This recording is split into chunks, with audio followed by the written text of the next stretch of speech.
Hello दोस्तों, स्वागत है आपका एपीएस ऑनलाइन क्लासेस में। दोस्तों आगे हम बात करते हैं मानव नेत्र की संरचना। मानव जो नेत्र है, ये नेत्र जो लगभग 2.5 सेंटीमीटर व्यास का गोलाकार अंग होता है। नेत्र विभिन्न 5 ज्ञानेंद्रियों में से है। ज्ञानेंद्रियों के बारे में आपने सुना होगा, कौन कौन सी, जैसे त्वचा, नाक, कान, जीभ और आंख। ये जो 5 ज्ञानेंद्रियां हैं, ये जिनसे हमें किसी चीज का आभास होता है, उन्हीं में से एक ज्ञानेंद्रिय है कौन सी? आंख। आंख कैसी होती है? गोलाकार होती है। ये जो गोलाकार है, इस गोलाकार संरचना के चारों ओर एक अपारदर्शी संरचना होती है, श्वेत रंग की अपारदर्शी संरचना होती है। इस अपारदर्शी संरचना को हम बोलते हैं श्वेत पटल। सफेद रंग की है, अपारदर्शी है, इसको क्या बोलेंगे? श्वेत पटल बोलते हैं। इस श्वेत पटल को ही दृढ़ पटल भी कहा जाता है। इसी को क्या बोलते हैं? दृढ़ पटल। ये जो श्वेत पटल है, ये इस गोलाकार संरचना के चारों ओर होती है। काम क्या है इसका? अपारदर्शी है। काम होता है इसका, ये जो नेत्र की आंतरिक संरचना है, आंतरिक भाग है, उनको सुरक्षा प्रदान करना। अब ये जो दृढ़ पटल है, श्वेत पटल, उसका आगे का कुछ भाग, नेत्र में सामने से जो कुछ भाग है, ये उभरा हुआ भाग, ये पारदर्शी होता है। होता भाग किसका है? श्वेत पटल का ही, लेकिन ये उभरा हुआ कैसा होता है? पारदर्शी। इस पारदर्शी भाग को बोला जाता है कॉर्निया। इसको क्या बोलेंगे? कॉर्निया बोलते हैं। ये कॉर्निया भाग पारदर्शी है। इस पारदर्शी भाग से ही आंख में प्रकाश प्रवेश करता है। पारदर्शी है, इसलिए प्रकाश का अपवर्तन यहां कुछ हो जाता है। कुछ जो अपवर्तन होता है वो कहां हो जाता है? कॉर्निया पर। अगला भाग की बात करें कि ये जो कॉर्निया है, इससे आगे यहां पर एक रंगीन पर्दा होता है, मांसपेशियों से बना कुछ भाग इस प्रकार का होता है, जिसको रंगीन भाग या रंगीन पर्दा बोल सकते हैं। ये रंगीन जो भाग है, इस रंगीन भाग को परितारिका कहा जाता है। इस रंगीन भाग को क्या बोलते हैं? परितारिका। मांसपेशियों से बना हुआ होता है, इसको क्या बोल दिया? परितारिका बोलते हैं, जिसका दूसरा नाम होता है आइरिस। देखिए, ये मान लिया आपका नेत्र का वह भाग है जो हमें दिखाई देता है। तो ये जो भाग है, ये पूरा भाग यहां से ये वाला, ये श्वेत रंग का है, जिसको श्वेत पटल बोल दिया। इसके अंदर जो कलर वाला भाग था, रंगीन भाग है, मांसपेशियों से बना हुआ, इस भाग को भी क्या बोलते हैं हम? इस भाग को बोलते हैं परितारिका या आइरिस, जिसके मध्य में छिद्र होता है। इस छिद्रनुमा भाग को बोला जाता है पुतली। इसको क्या बोलते हैं? पुतली। तो यहां देखिए, इसको तो बोल दिया ये वाले भाग को परितारिका, इसके मध्य भाग में जो छिद्र है उसको क्या बोल दिया? पुतली। तो इस भाग का काम क्या होगा? इस भाग का काम होगा इस भाग को नियंत्रित करना। और इस भाग को क्या कहा था हमने? इसको बोला है पुतली। इस भाग को क्या नाम दे दिया? पुतली। आइरिस का मध्य भाग, जिसमें क्या है? छिद्र है, इस भाग को क्या बोलते हैं? पुतली। तो जो आने वाला प्रकाश है, प्रकाश को नियंत्रित तो करता है पुतली, और पुतली के आकार को नियंत्रित कौन करता है? परितारिका, जिसको हम क्या बोलते हैं? आइरिस। जैसे ही प्रकाश अंदर जाता है, यदि तेज प्रकाश है, तो ये आइरिस इनमें शिथिलन होगा, जिससे इनका आकार बढ़ता है, और पुतली का आकार कैसा हो जाता है? छोटा। और यदि कम प्रकाश है, तो इनमें होता है संकुचन, जिससे पुतली का आकार क्या होता है? बढ़ जाता है। इसी तरह से ये प्रकाश को नियंत्रित करने का काम करती है। कौन? पुतली। पुतली के आकार को नियंत्रित कौन करेगा? पुतली के आकार को नियंत्रित करता है आइरिस या परितारिका। आपने देखा होगा कई बार तेज प्रकाश से हम जो अंधेरे जगह या कम प्रकाश वाली जगह पर जाते हैं तो हमें कुछ देर के लिए दिखाई नहीं देता है। क्यों? क्योंकि तेज प्रकाश में पुतली का आकार कैसा था? छोटा। लेकिन जब हम कम प्रकाश में जाते हैं तो पुतली का आकार बढ़ने में जो समय लगता है इतनी देर तक हमें ठीक से दिखाई नहीं देता। अगला भाग है रक्त पटल या कोरोइड। देखिए इसको यहां कहां देख सकते हैं? ये वाला जो भाग था इसको तो हमने बोल दिया श्वेत पटल, बाहरी जो परत थी। हमने कहा कि ये अंदर वाले भागों को क्या देता है? सुरक्षा प्रदान करता है उनको। तो इससे जो अंदर का भाग होता है ये वाला भाग, ये जो भाग है ये पूरा अंदर का भाग, ये इस झिल्ली को बोला जाता है क्या? तो इसको बोलते हैं रक्त पटल। इस रक्त पटल को ही कोरोइड कहा जाता है। होती क्या है? तो ये दृढ़ श्वेत पटल है, इसके नीचे अपारदर्शी काले रंग की झिल्ली होती है। अपारदर्शी होती है और कैसी होती है? काले रंग की झिल्ली। काम क्या करती है? ये जो काले रंग की झिल्ली है इसका काम क्या है? काला रंग जब दिमाग में आता है तो जब भी काले रंग की बात होती है तो क्या ध्यान रखना है कि काला रंग प्रकाश की सभी किरणों को क्या कर लेता है? अवशोषित। तो ये क्या करती है? रक्त पटल काले रंग की है, ये आने वाला जो प्रकाश है उसको अवशोषित कर लेता है और अवशोषित कर लिया तो उसका क्या नहीं होगा? परावर्तन नहीं होगा। तो प्रकाश को परावर्तित होने से रोकती है। इसके अलावा इसका काम होता है इससे नीचे वाली जो परत है इस परत को हम क्या बोलते हैं? रेटिना। इसी का नाम होता है दृष्टि पटल। इसको क्या कहते हैं? दृष्टि पटल। और ये दृष्टि पटल है, इसी को बोला जाता है रेटिना। क्या बोला जाता है इसको? रेटिना बोलते हैं। तो रेटिना को पोषण और ऑक्सीजन प्रदान करने का काम किसका होता है? रक्त पटल का होता है। आगे बात करते हैं पुतली के बारे में। हम बात कर चुके हैं कि क्या था? परितारिका या फिर आइरिस। आइरिस का मध्य जो छिद्रित भाग है उसको क्या बोलते हैं? पुतली। तो यहां देख सकते हो आप, ये तो था श्वेत पटल, इसको बोल दिया आइरिस। ये जो रंगीन होता है सामान्य अवस्था में काले रंग का होता है। ये कैसा होता है? सामान्य अवस्था में काले रंग का। सामान्यतः अधिकांशों का जो है काले रंग का होती है, ये संरचना काले रंग की होती है, जबकि कुछ एक के अंदर ये अलग कलर की भी हो सकती है। इसका मध्य भाग जो था उसी को क्या बोला? पुतली बोला। आगे देखिए, आगे है नेत्र लेंस। नेत्र लेंस ये रहा लेंस। यहां देखने से आपको पता चल रहा होगा कि इस तरह से जब संरचना बनी है तो ये लेंस कौन से प्रकार का? उत्तल प्रकार का। यहां दोनों जो हैं वक्रता पृष्ठ जो है दोनों कैसे हैं? उत्तल। तो इसको हम द्विउत्तल भी कह सकते हैं या उभयोत्तल भी कह सकते हैं। दोनों नाम कह सकते हैं इसके। उभयोत्तल बोलिए या द्विउत्तल बोलिए, ये भी याद नहीं रहे तो हम क्या कह सकते हैं? उत्तल प्रकार का लेंस होता है। जैसे ही प्रकाश किरण यहां से आती है तो एक तो कॉर्निया पर क्या होंगी? कॉर्निया पर क्या होंगी? अपवर्तित। ये कॉर्निया वही भाग होता है, कौन सा? आपने सुना होगा कि नेत्र दान किया तो नेत्र का कौन सा भाग दान किया जाता है? कॉर्निया भाग दान किया जाता है। तो कॉर्निया से प्रकाश किरण प्रवेश करती हैं। प्रवेश करने के बाद कहां पहुंचती हैं? लेंस तक। तो लेंस इनको क्या करेगा? अपवर्तित करेगा।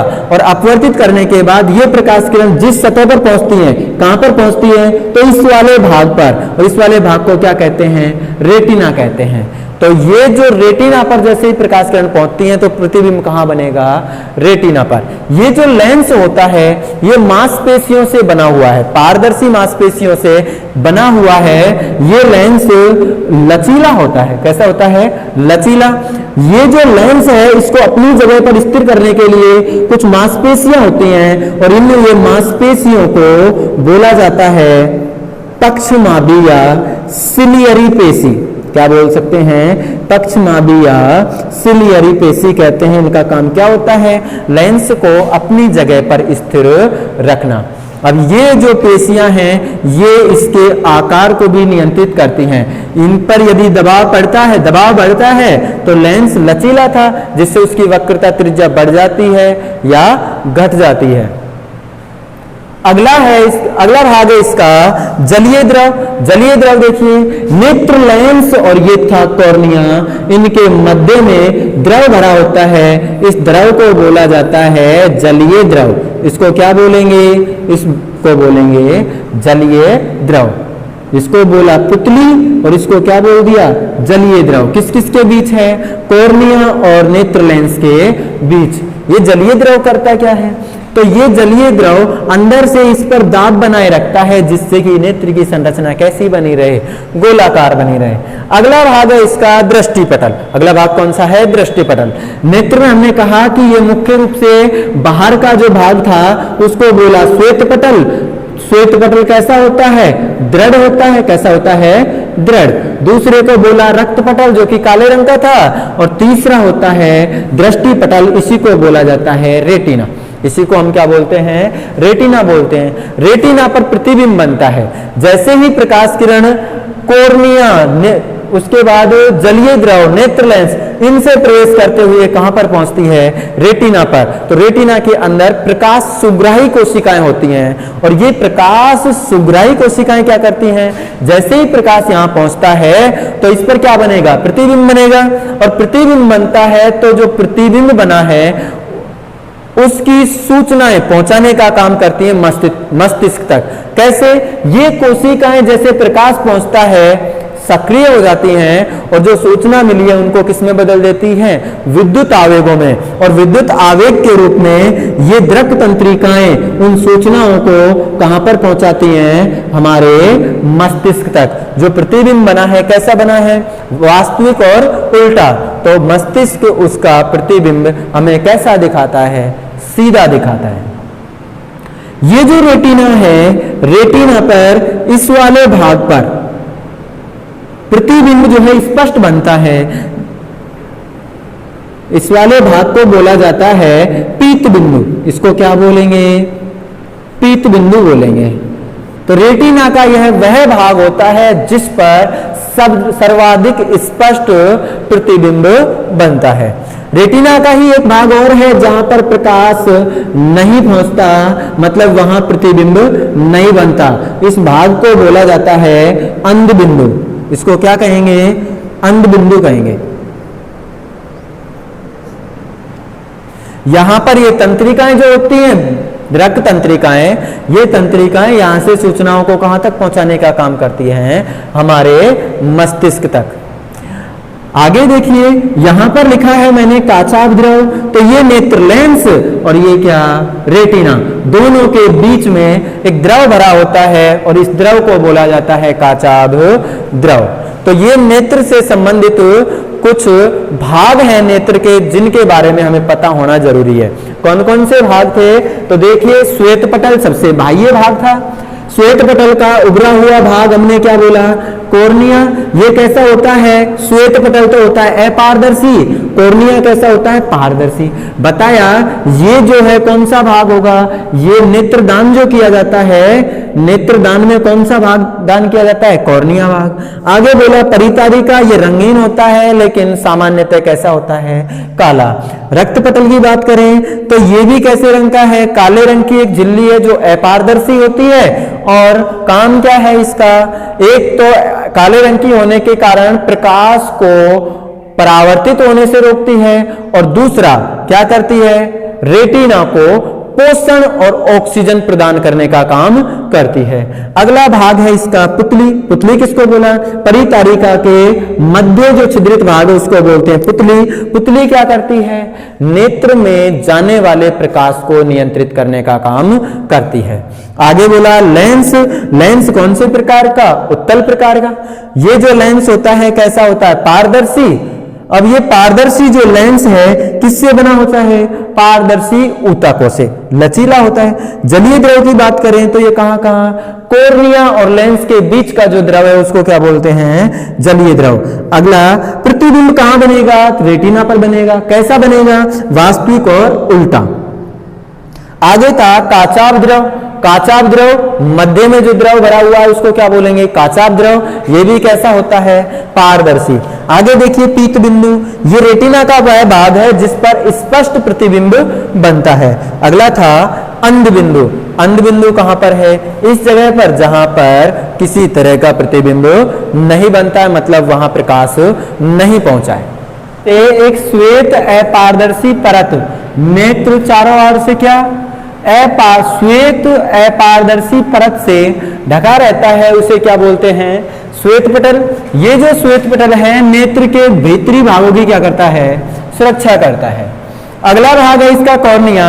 श्वेत पटल का उभरा हुआ भाग, नेत्र के सामने श्वेत पटल का उभरा हुआ भाग कैसा? पारदर्शी, उसी को क्या कहते हैं? कॉर्निया। ट्रांसप्लांट कौन से भाग का होता है? कॉर्निया भाग का ही। अगला देखिए परितारिका, जिसको हमने बोला था क्या? आइरिस। कॉर्निया के पीछे एक अपारदर्शी, कॉर्निया के पीछे क्या? अपारदर्शी मांसपेशीय रेशों की संरचना होती है, उसी को क्या बोलते हैं? आइरिस या परितारिका।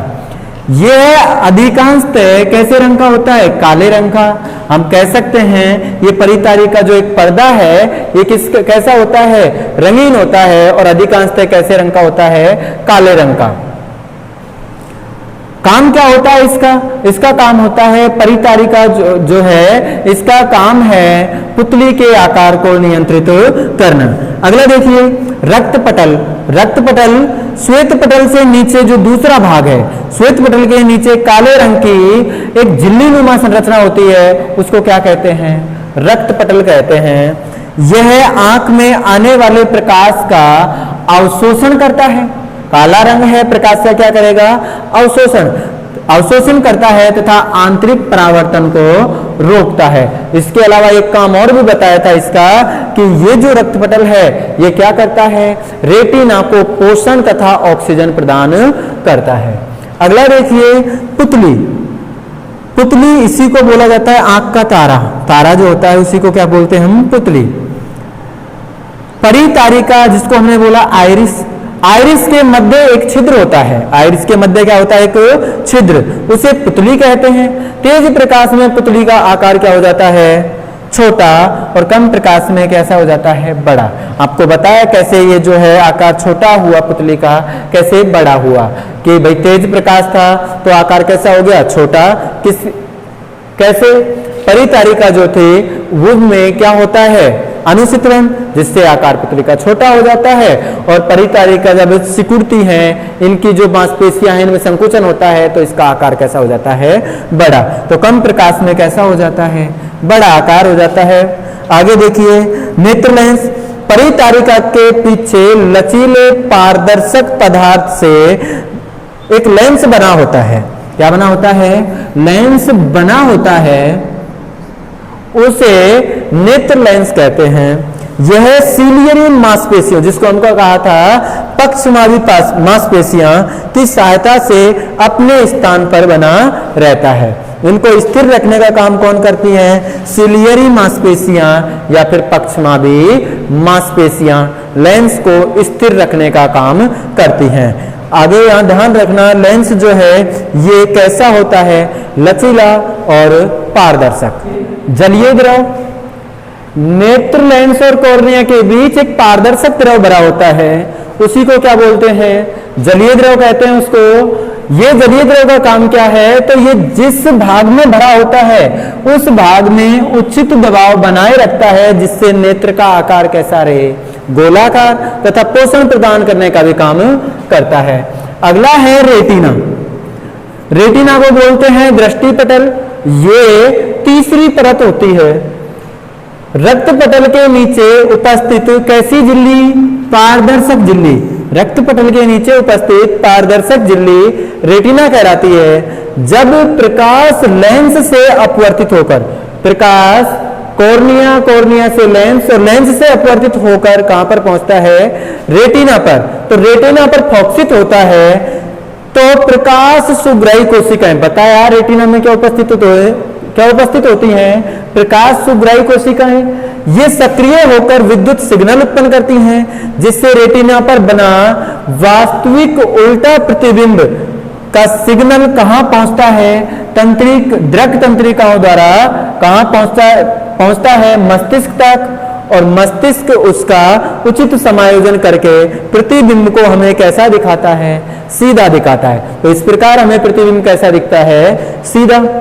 आगे बोला था काचाभ द्रव। नेत्र लेंस और रेटिना के बीच एक पारदर्शक द्रव भरा होता है। नेत्र लेंस और रेटिना के बीच, उसको उस द्रव को तो क्या बोलेंगे, काचाभ द्रव। और यहां बोला नेत्र लेंस और कार्निया के बीच, इसको क्या बोलेंगे, जलीय द्रव। दोनों में ध्यान रखना, नेत्र लेंस और कॉर्निया के बीच को तो जलीय द्रव और नेत्र लेंस और रेटिना के बीच के द्रव को क्या बोलेंगे, काचाभ द्रव। मानव नेत्र की कार्य प्रणाली, मानव नेत्र की जो कार्य प्रणाली है वो वर्तमान में ऑटो फोकस जो कैमरे होते हैं उनकी तरह होती है। मतलब उनकी जो फोकस है उनको सेट करने की आवश्यकता नहीं होती, ऑटोमेटिक सेट हो जाते हैं। तो उसी तरह से की कार्य प्रणाली होती है किसकी, मानव नेत्र की। मान लिया जाए सामान्य अवस्था में कोई अनंत पर वस्तु रखी है, तो ऐसी स्थिति के अंदर उसका प्रतिबिंब कहाँ बनेगा, तो उसका प्रतिबिंब बनेगा रेटिना पर। यदि हम कहें कि कोई वस्तु बिल्कुल पास रखी है तो उसका प्रतिबिंब भी कहाँ बनना चाहिए, रेटिना पर। और रेटिना पर प्रतिबिंब बने, दूर की वस्तु को देखें आप, पास की वस्तु को देखें, उस बीच जो नेत्र लेंस है उसकी फोकस दूरी में कुछ परिवर्तन आता है और वो परिवर्तन ऑटोमेटिक होता है। तो यही क्या है, इस नेत्र की समंजन क्षमता। देखिए जब वस्तु अनंत दूरी पर होती है तो प्रतिबिंब कहाँ बनता है, रेटिना पर। सामान्य अवस्था में आंख है और वस्तु कहाँ रखी है, अनंत पर, तो प्रतिबिंब कहाँ बनेगा, रेटिना पर। लेकिन वस्तु नेत्र के बहुत पास रखी हो तो लेंस की मांसपेशियों में स्वतः एक तनाव उत्पन्न होता है। नेत्र लेंस की मांसपेशियों में क्या उत्पन्न होगा, तनाव। और जैसे ही तनाव उत्पन्न होगा वो नेत्र लेंस जो है उस पर ऊपर से जैसे दबाव उत्पन्न होगा, तनाव के कारण क्या उत्पन्न होगा, दबाव। तो यह है बीच से कैसा हो जाता है, मोटा हो जाता है। नेत्र लेंस बीच से कैसा हो जाता है, मोटा, जिससे लेंस की फोकस दूरी का क्या मान क्या होगा, घट जाएगा। और फोकस दूरी घट जाएगी, उसके कारण पास में रखी वस्तु का प्रतिबिंब कहां पर बनेगा, रेटिना पर। कहां बनेगा, रेटिना पर बनेगा।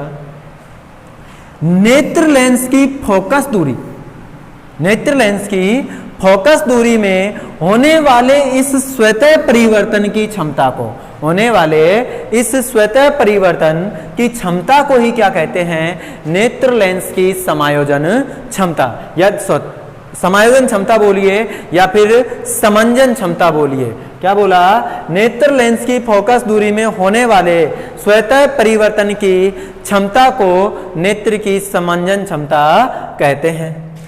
नेत्र के लिए ये दो बिंदु याद रखने होते हैं हमको। दो बिंदु कौन से, कि भाई कितनी पास में रखे, कम से कम कितनी दूरी हो कि बिना आंखों पर जोर पड़े वस्तु हमें स्पष्ट दिखाई दे, और दूर दूरी कितनी हो जहां तक वस्तु को स्पष्ट देख सके। तो निकट वस्तु है, जहां तक स्पष्ट दिख रही है उसको तो बोलते हैं निकट बिंदु, और दूरी पर रखी है वस्तु और स्पष्ट दिखाई दे रही है उस दूरी को बोलते हैं दूर बिंदु। तो निकट बिंदु कितनी सेंटीमीटर पर होता है, 25 सेंटीमीटर पर। ध्यान रखना है, मानव नेत्र का स्वस्थ जो आंख है उनका निकट बिंदु कितना होगा, 25 सेंटीमीटर होगा। वस्तु की नेत्र से वह न्यूनतम दूरी, वस्तु की नेत्र से वह न्यूनतम दूरी जहां से वस्तु स्पष्ट दिखाई दे, नेत्र का निकट बिंदु कहलाता है। वस्तु की नेत्र से न्यूनतम दूरी जहां से वस्तु कैसी दिखाई दे, स्पष्ट, उसको क्या कहेंगे, निकट बिंदु। कितनी दूरी पर स्पष्ट दिखाई देती है, 25 सेंटीमीटर दूरी पर। अगला आता है दूर बिंदु। दूर बिंदु वह अधिकतम दूरी नेत्र लेंस से या नेत्र से वह अधिकतम दूरी जहां तक वस्तु स्पष्ट दिखाई दे, नेत्र का कौन सा बिंदु कहलाता है, दूर बिंदु कहलाता है। और यह दूर बिंदु अनंत माना जाता है। दूर बिंदु क्या माना जाता है, अनंत। आगे देखिए दृष्टिपरास। तो नेत्र जहां से जहां तक देख सकता है उसी को हम बोलते हैं दृष्टिपरास। कहां से कहां तक, तो आपको बताया कम से कम कहां तक देख सकता है, 25 सेंटीमीटर, अधिकतम कहां तक देख सकता है, अनंत तक। तो उसी को क्या बोलेंगे हम, दृष्टिपरास। नेत्र के निकट बिंदु कितने सेंटीमीटर पर, 25 सेंटीमीटर पर। नेत्र के निकट बिंदु तथा दूर बिंदु कहां था, अनंत। नेत्र के निकट बिंदु व दूर बिंदु के बीच की दूरी को क्या कहते हैं, दृष्टिपरास कहते हैं। क्या कहते हैं, दृष्टिपरास। देखो आजकल जो है नेत्रों से संबंधित रोग बहुत बढ़ रहे हैं। होता क्या है कि भाई कई व्यक्तियों का ये निकटतम बिंदु जो है थोड़ा दूर हो जाता है,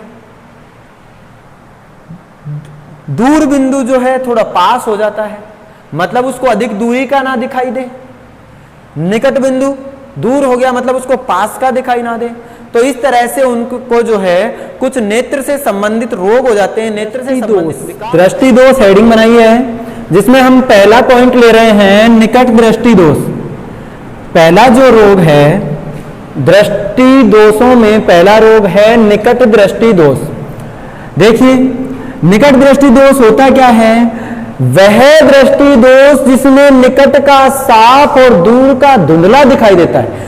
निकट का साफ और दूर का कैसा दिखाई देता है, धुंधला, उस दोष को बोला जाता है निकट दृष्टि दोष। निकट दृष्टि दोष में होता क्या है, देखिए यहां पर मान लिया अनंत पर कोई वस्तु थी, तो अनंत पर जब कोई वस्तु रखी है तो अनंत से कोई प्रकाश किरण आएंगी, वो कैसी होंगी, समांतर। तो ऐसी स्थिति में यहां जो ये लेंस है, इस लेंस से प्रतिबिंब कहां बनना चाहिए था, रेटिना पर। तो रेटिना पर ना बन के रेटिना के सामने बनता है। कौन से दोष में, निकट दृष्टि दोष में जो रेटिना पर प्रतिबिंब बनना चाहिए था वो कहां बनता है, रेटिना के सामने। अब रेटिना के सामने जब ये प्रतिबिंब बनता है, क्यों, क्योंकि इस दृष्टि दोष में लेंस की वक्रता त्रिज्या बढ़ जाती है। वक्रता त्रिज्या बढ़ने से फोकस दूरी का मान क्या होता है, घट जाता है। इसके कारण ये जो प्रतिबिंब है रेटिना से पहले ही बन जाता है। तो ऐसे व्यक्ति का जो दूर बिंदु है, अनंत जो बिंदु है, दूर बिंदु, वो अनंत पर ना हो करके कुछ पास में आ जाता है। अनंत के बजाय कुछ पास में रखी हुई जो वस्तु हैं, जब उनको वो व्यक्ति देखता है तो ऐसी स्थिति में वो प्रतिबिंब कहां बनता है, तो वो बनता है रेटिना पर। अनंत वाली का तो कहां बना है, रेटिना के सामने, जबकि कुछ पास में यदि वस्तु रखी है तो उसका प्रतिबिंब कहां बनता है, उसका प्रतिबिंब बनता है रेटिना पर।